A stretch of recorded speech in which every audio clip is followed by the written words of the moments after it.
नमस्कार मित्रांनो, आज कात्रज या ठिकाणी पुणे इथनं शिवनंदा मॅडम जे आहेत तर त्यांनी एका मुलाला सांभाळलं होतं आणि त्या मुलाचं संपूर्ण शिक्षणाची जबाबदारी मधुतारा फाउंडेशन यांनी उचलून शिरोळ अपंग संस्था कोल्हापूर या ठिकाणी त्याचं ॲडमिशन केलेलं आहे. बरोबर आहे मॅडम? तर आता मुलगा तिथं आहे का शिकायला?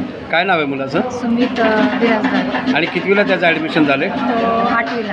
8वीला ॲडमिशन झालं. तर कसं तुम्ही जाऊन भेटून येत आहे? जाऊन भेटून येते दर महिन्याला एकदा जाऊन भेटून. आणि तुमच्या मुलीचं पण सुप्रियाचं पण ॲडमिशन झालं आहे? झाले. नमस्कार.